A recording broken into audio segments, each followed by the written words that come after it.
Every week I say, I know that you all have things going on in your life, burdens that you're bearing and things that you're dealing with, and yet, in spite of everything that you have, you've chosen to be here, and what an encouragement it is. And Reggie is a great example of that, of somebody who has something huge going on in his family and his life, and he chose to be here with us, and what an encouragement that is. And I know the Hutchings family is not the only one who is grieving. I know that there are many of you who are grieving and struggling and worried and angry and anxious and dealing with all kinds of things, juggling all kinds of things, and I think you're in the right place. And I'm so incredibly thankful that you're here, because your presence is an encouragement to me, and it's an encouragement to everyone around you, and even those who are participating online.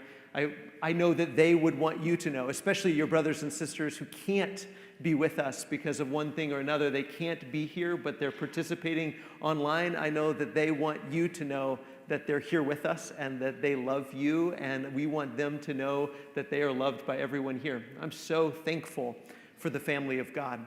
And that's exactly what we're talking about this quarter on Wednesday nights. We're talking about the difference, or what should be the difference, between this community, this nation, this kingdom. And when I say this community and this nation and this kingdom, I'm talking about God's people, this multi-ethnic, multinational, multilingual family that is global, all over the world, and our capital city is the New Jerusalem. That's the us we're talking about. That's our us. That's our we, like we talked about last week, and how we need to be. We need to be a stark contrast to what we see in the world. And what we see in the world, we've talked about it, we know it, we experience it every day, every week, every month, every year. You're out there in it. You see it. You see it when you turn on the TV. You see it when you scroll through social media. You see it in your own family. You see the world. You see the brokenness and the pain and the toxicity, the anger, the division, the divisiveness. We see that, don't we? And we're talking about how we need to be very careful not to let the world's divisions be our divisions. Not let the world's walls be our walls. Not let the world's lines be the lines we draw. And how we need to be united in spite of the division that we see in the world. But if we see all of that in the world, if we see the brokenness and we see the sin and we see the toxicity and we see all of that, then our natural inclination is, I want to fix it, right? I want to fix it. And some of us, we're natural fixers, and somebody tells us there's a problem, and we say, okay, what are we going to do? We got to fix this. We got to change things. And I think that's a good inclination, right? I think it's wonderful that we want to be salt and light. We want to change things in the world. We want to make the world a better place. And I think that's good. But there's a big question, and that's how. How do we go about changing things? Because we have to be very careful that, just as we talked about last week, we can't allow the world's divisions to become our divisions. We also can't allow the world's solutions to be our solutions. We can't try to fix the world the way the world would go about fixing things. Let me ask you this question. Given the magnitude, we can apply this to anything. It doesn't have to be what we're specifically talking about, but just think about this. If you just heard this sentence anywhere, given the magnitude of our problems, maybe this is something a spouse is saying, or maybe this is something a boss is saying, or this is something a teacher is saying, or this is something, you could put this in any situation, any scenario. Given the magnitude of our problems, we need a leader who is blank. We need someone who is blank. Give me some words. What might someone fill in that blank with? What I heard it. Strong. There's a good word. Strong. Yeah, we need a leader who is strong, right? What else? I'm sorry? Committed. Yes, absolutely. My hearing. I apologize. Strong. Committed. What else? Brave. Good word. Okay. Godly. We might say that. Yeah. I hope we would say that, right? What else? Honest. Ooh, that's a good word. Yeah. I'm sorry? Visionary, right? Somebody who has vision. Yeah. What else? Wise. Ooh, wise. Yes. Sorry. Principled, yes, that's good. Bold, yeah, bold, yeah. Decisive, yeah. Educated, yes, good words. Okay, and so, some of those, we would want to have some nuance with, and others we think we kind of have an understanding of what that means or what something else means. What I didn't hear, and what I can't imagine anyone saying, given the magnitude of our problems, we need a leader who is humble. Given the magnitude of our problems, we need a leader who is despised, rejected, weak, poor, somebody who's been kicked around. Given the magnitude of our problems, we need a leader who is crucified. I mean, nobody's ever said anything like that, right?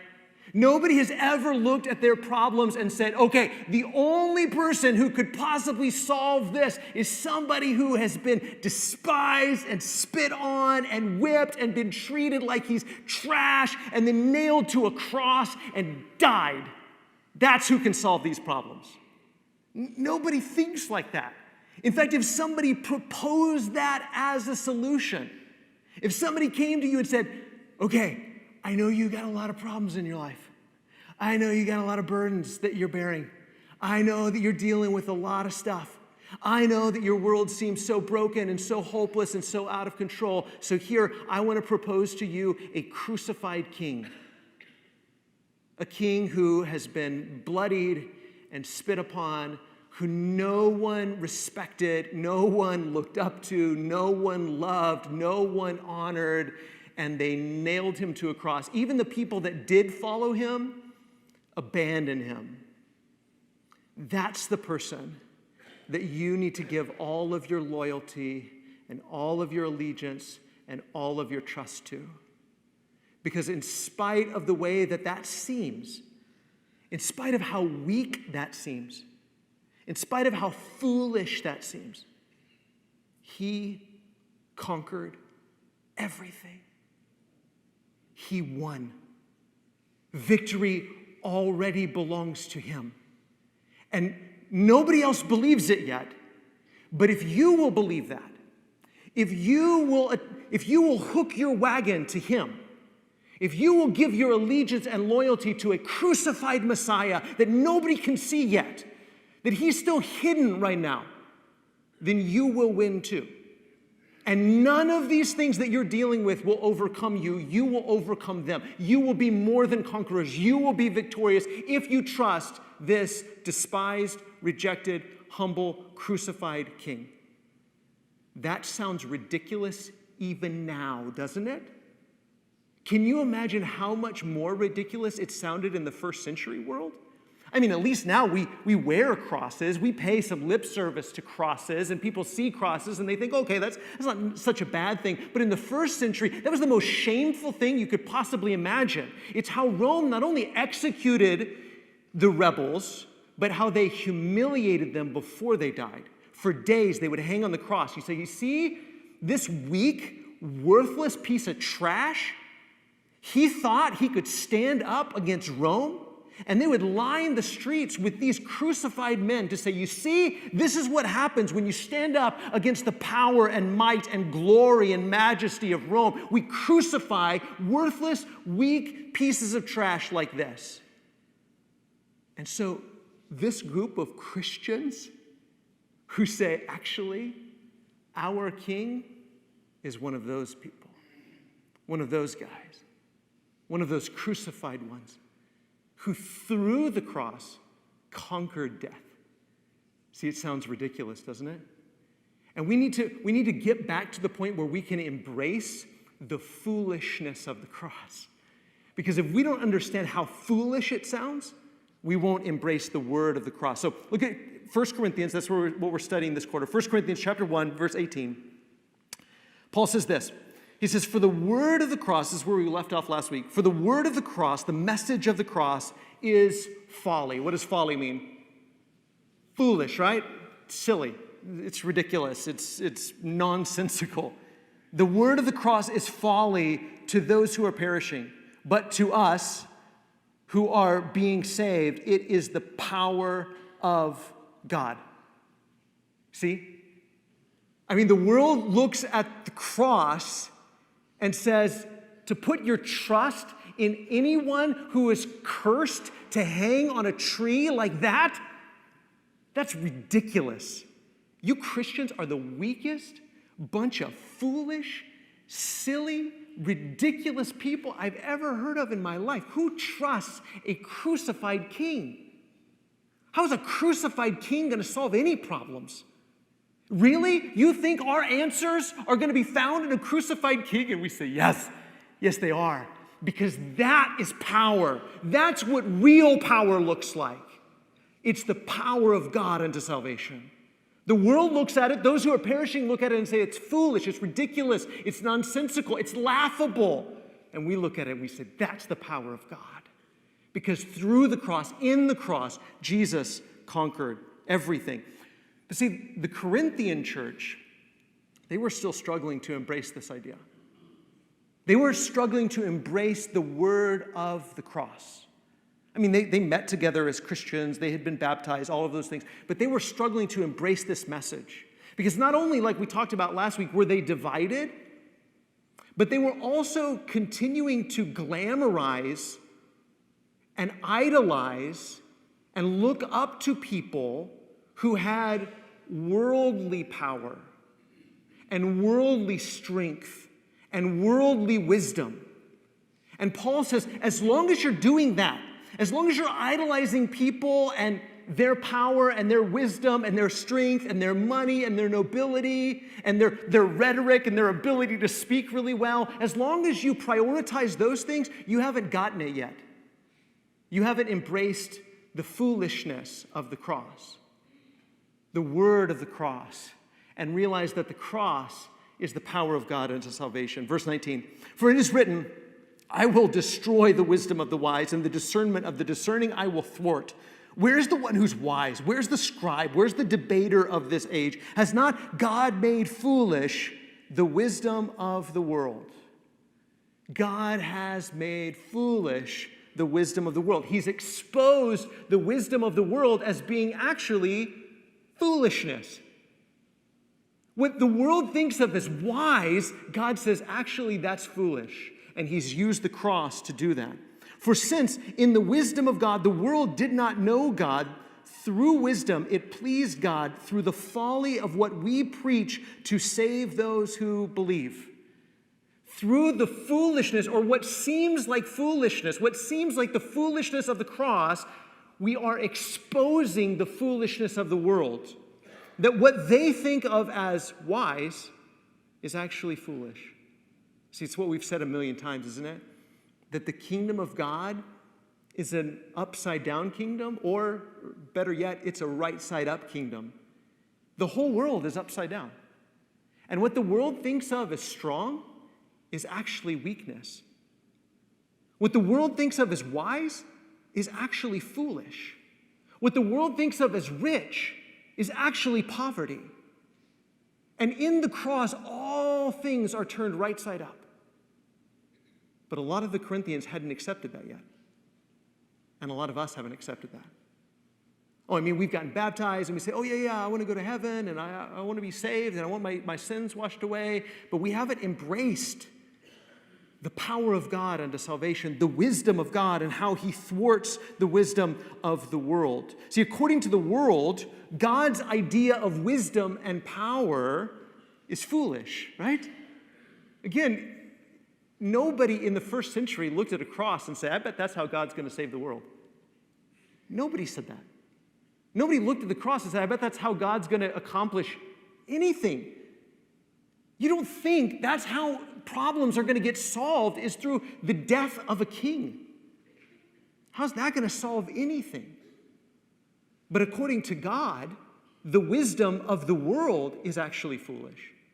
They look at God's wisdom and say, that's foolish. They look at God's strength and say, that's weak. But God looks at them and says, no. What you think of as wise is foolish. What you think of as strong is actually weak. So the question is, who are you going to believe? Are you going to accept God's wisdom and God's strength and God's power, or the world's wisdom and the world's strength and the world's power. He says this, verse 22, for Jews demand signs, and Greeks seek wisdom.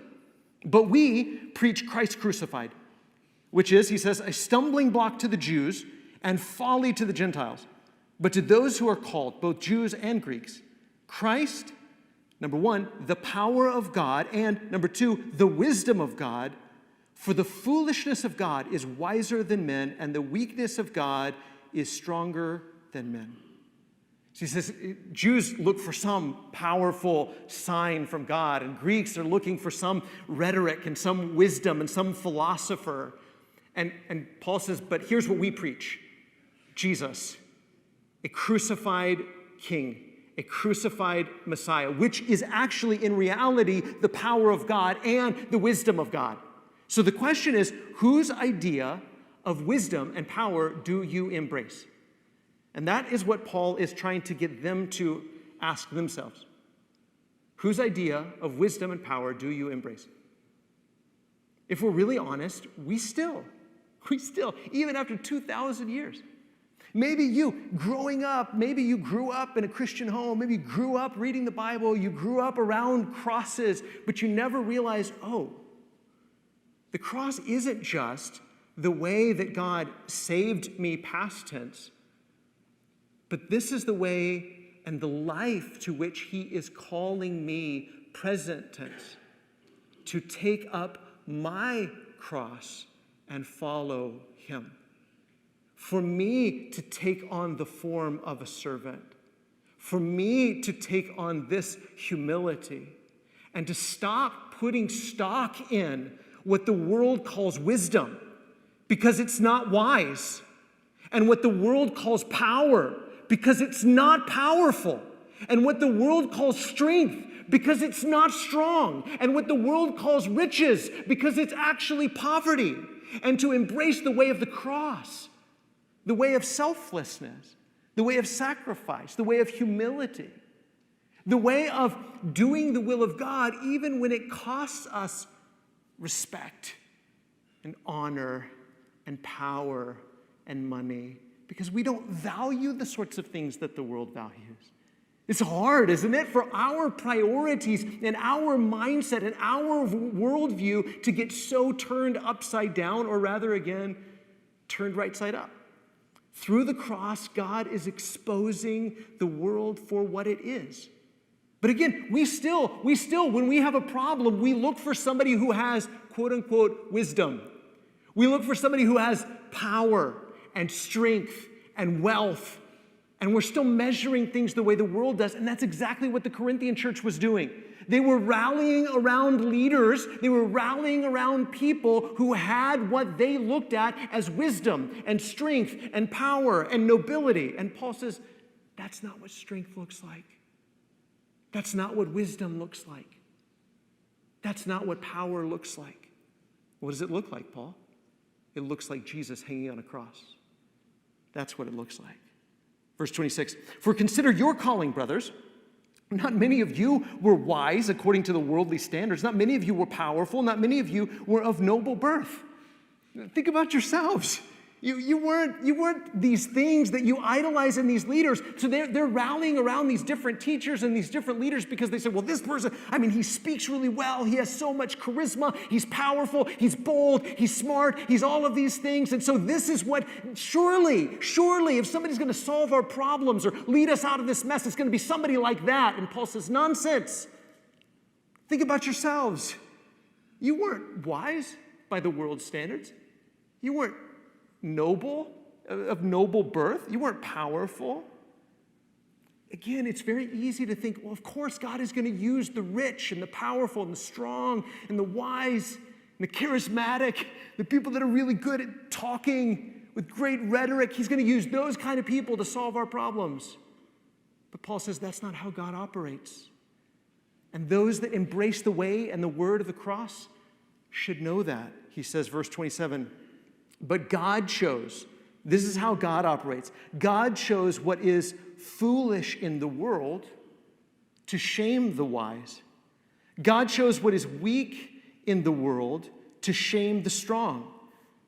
God chose what is low and despised in the world, even things that are not, to bring to nothing things that are, so that no human being might boast in the presence of God. See, the world threw all of its wisdom and all of its strength and all of its power and all of its violence, everything the sword could do, everything the cross could do, all of its power and strength and might, the world threw it all at Jesus. And Jesus shrugged it off and walked out of the grave alive. God shamed the wisdom of the world. He shamed the power of the world because those things are not actually wise. They're not actually strong. What does have wisdom and strength and power is the cross of Jesus Christ. And so he's saying, this is not how God operates. God doesn't need, listen, God does not need people with worldly wisdom in order for God to be victorious. God does not need people with worldly power for God to be victorious. God does not need people with worldly strength in order for God to be victorious. God does not need people with money for God to be victorious. That's not how God typically operates. Now, that's not to say that the rich and the wise and the powerful and strong aren't welcome to come to Jesus if they'll humble themselves and come to him. They can. Anyone can. It's open to everyone. But it really kind of bugs me when I hear Christians say, oh, this billionaire over there, wouldn't that be amazing if they came to Jesus? Can you imagine what God could do with all of their wealth and resources? I mean, I would love for them to come to Jesus. I'd love for anybody to come to Jesus. But we should be just as excited about a homeless person who comes to Jesus as we are a billionaire who comes to Jesus. Because God could probably use the homeless man and his testimony a lot more than he can use the billionaire. And we're still thinking like the world when we think, but we need money, and we need power, and we need strength, and we need people that are great talkers, and we need people that are great philosophers, and we need people that can use rhetoric. And Paul says that's not how God operates. The way God has been victorious is through the cross, Jesus Christ and him crucified. And Paul says that's all I know. That's all I preach, Jesus Christ and him crucified. And the way that the Corinthians were rallying around leaders who were great talkers, and were very strong, and were of noble birth, and had a little bit of money to their name, Paul says, you still don't get it. You still don't get it. You're still trying to solve your problems the way the world solves their problems. Look at verse 30. He says, and because of him, you are in Christ Jesus, who became to us. What did Jesus become to us? Wisdom from God, righteousness, sanctification, and redemption, so that as it is written, let the one who boasts boast in whom, church? The Lord. We love to be proud, don't we? I'm going to step on my toes and your toes and all of our toes. We love to be proud. We love to be proud of where we're from. I tease, but maybe it's not really a joke, but I tease that no state, I wonder, are there other states that have waffle irons in the shape of their states? I don't know. I don't know that they do. But we sure do, don't we? I mean, we love the shape of Texas. I mean, we love everything about Texas. And we say everything's bigger in Texas. It is the second biggest state. It's not even the biggest, but we still claim that everything is bigger. I don't know. But we're very proud of being Texans. We're very proud of being Americans. Very proud of where we come from or what we have or what we've done. I don't find that in the New Testament. I don't find any excuse for it. What I find is this: let the one who boasts boast in the Lord, in the crucified Messiah. You want to brag about something? Here's what you can brag about. I'm a sinner. I'm a hopeless, I'm not going to say worthless, I'm not worthless, but hopeless and dead sinner without Jesus. And not because of me, but because of him. He rescued me and saved me and gave me a name, raised me up and redeemed me and sanctified me and made me righteous in God's sight. Not because of me, but because of him. You're going to brag about something? Brag about what he's done. You're going to brag about something? Brag about what he is and who he is and what he has done. And again, if you're doing it right, then the world will say, well, that's the dumbest thing I've ever heard in my life. What kind of weak people, what kind of, pardon the word, stupid people, what kind of foolish people would only boast in a crucified king? That's of course what the world thinks. And for Paul to say, that's my only boast, nothing else. Not where I'm from, not what I've done, not what I've accomplished, not what I have, nothing, none of that. I could boast about all kinds of things. I'm a Jew of Jews, I'm this, I'm that. I was a Pharisee, I accomplished things, but none of that, all of that's trash, it's garbage, it's refuse. I don't want any of it. I'm not going to boast in any of that. If I'm going to boast in anything, it's our crucified King.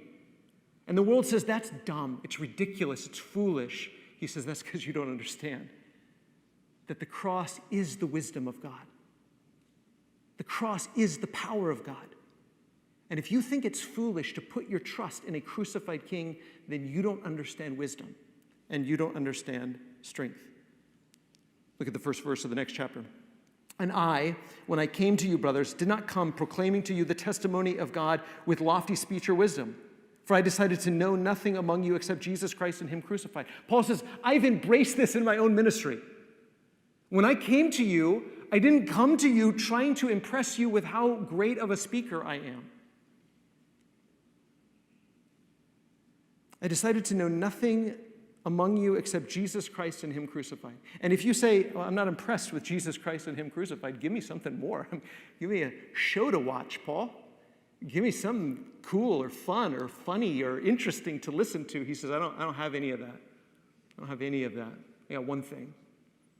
Jesus and him crucified. He's the Christ, the crucified King.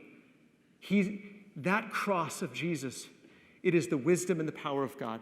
He says, verse 3, and I was with you in weakness and in fear and much trembling, and my speech and my message were not in plausible words of wisdom, but in demonstrations of the Spirit and of power, so that your faith might not rest in the wisdom of men, but in the power of God. He says, when I was there, I wasn't an impressive speaker. And so people that were criticizing Paul say, I'm not impressed with Paul. He's not a great preacher. He doesn't know how to string together words. He's not a practiced orator like so many other speakers. And I'm just not impressed with Paul. He says, that's okay. I never wanted you to be impressed with me. I didn't show up to impress you with how great of a speaker I am. In fact, I wanted you to see that dude is weak. I wanted you to see my weakness. I wanted you to see my fear. I wanted you to see my trembling. I wanted you to think that guy is a stuttering, bumbling fool. And Paul would say, absolutely I am. And Jesus saved me. He rescued me. He rescued me not in spite of his cross, but through his cross, because his cross is God's wisdom. His cross is God's power. And so I showed you the work and the power of Jesus and the work and the power of the Spirit because I wanted your trust to be in him and not in me. And do you see what Paul is undermining here? He's undermining those who are putting their trust in powerful speakers, in powerful teachers, in powerful leaders. Whether it's because, well, this guy is of noble birth. I mean, don't you know where he comes from, Paul? Don't you know his pedigree? This guy has a lot of money. Don't you know? I mean, he knows how to handle money. He's very good with all of his power and his resources. This guy is incredibly strong. This guy is a great speaker. Paul says, none of that matters. What matters is Jesus Christ and him crucified. That's the wisdom and the power of God. Verse 6, yet among the mature, we do impart wisdom, although it is not a wisdom of this age or of the rulers of this age. It's not like the academics sort of wisdom. It's not like the political leaders sort of power, because these are doomed to pass away. But we impart a secret and hidden wisdom of God, which God decreed before the ages for our glory.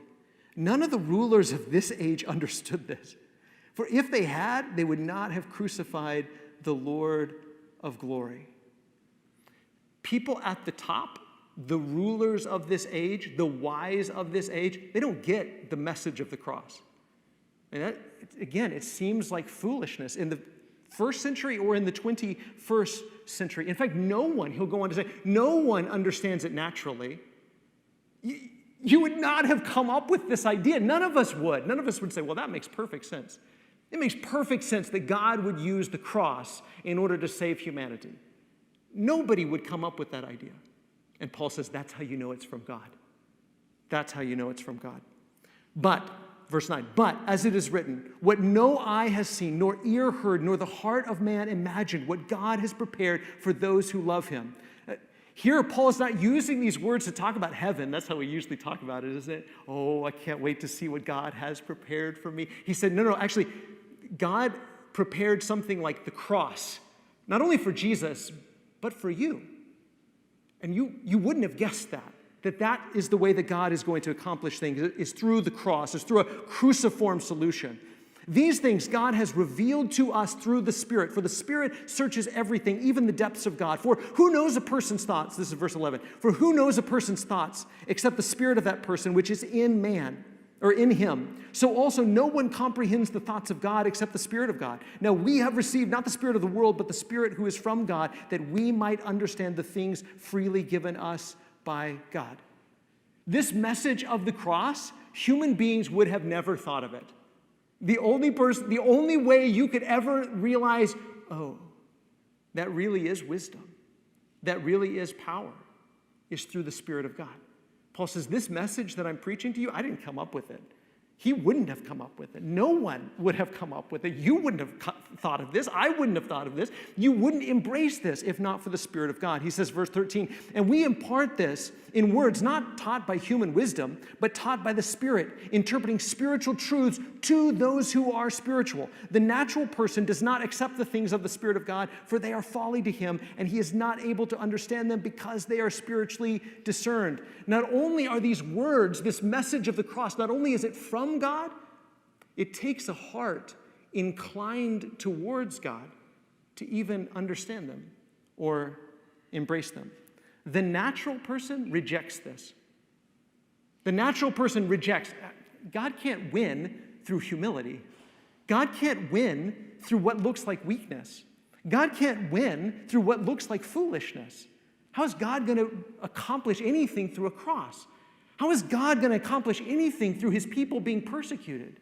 How is God going to accomplish anything through his people turning the other cheek? How is God going to accomplish anything if his people go the extra mile? How is God going to accomplish anything if his people love their enemies? And Paul says this message is from God. I didn't think this up. None of us did. It's from him. This is God's power. This is God's wisdom. Verse 15, the spiritual person judges all things, but is himself to be judged by no one. For who has understood the mind of the Lord so as to instruct him? But we have the mind of Christ. I think the we there is probably the apostles, saying, we have the mind of Christ. We're telling you what the mind of Christ is. And when you argue with this and say, yeah, the cross, okay, whatever, but what I really want is somebody with power and strength and money and nobility, you're really arguing with Jesus. In 2020, late 2020, I'll just say a leading political figure said this, we've turned the other cheek. And he said, I understand sort of the biblical reference. I understand the mentality, but it, turning the other cheek, has gotten us nothing, okay? It's gotten us nothing. And I get it. That somebody would say, turning the other cheek gets us nothing. That's true. If what you're trying to get is respect, or what you're trying to get is power, or what you're trying to get is anything that the world values, but turning the other cheek does get you something. It gets you the favor of God because it's obedience. It's trust. That's what loyalty looks like. It looks like not vindicating yourself. It looks like non-retaliation. It looks like loving your enemies. And this is the way that we address the brokenness in the world. And I know we think, oh, no. We need something more. And Paul said, if you think we need something more, you still don't understand the cross. We could say it this way. The cross exposes the foolishness of the world's wisdom and the weakness of the world's strength. See, because when we keep thinking, oh, but that's what we really need, we don't understand that the cross has exposed them for what they are. That what the world calls wisdom is really foolishness, and what the world calls strength is really weakness. And so those who continue to put stock in them, in the world's wisdom and the world's strength, have not yet embraced the word of the cross. And that's what Paul is trying to get the Corinthians to understand. You're Christians. And so the idea that you're still thinking that worldly wisdom and worldly power and worldly strength and worldly nobility and worldly money, that this is really what we need to change the world or to fix things, or this is what you're rallying around, or this is what you're giving your loyalty and allegiance to, it exposes that you still don't understand that the cross of Jesus Christ is the wisdom and the power of God. Let's pray. Father, I confess that I'm speaking to myself tonight. That so often I have not embraced the word of the cross. And I've wanted to be respected, and I wanted to be impressive, and I wanted to be admired, and I wanted to follow other people who seemed impressive or admirable. Father, help me to realize, help us to realize that the cross has exposed the wisdom of the world and the strength of the world as being powerless and foolish. And Father, help us to give our loyalty and allegiance to King Jesus, to be willing to be thought of as foolish and silly and ridiculous and weak because we follow a crucified Messiah, because we know, Father, that the cross is your power and your wisdom to save. Father, help us to put all of our loyalty and all of our allegiance and all of our trust in Jesus Christ and him crucified. We pray this in his name. Amen. Thank you, church.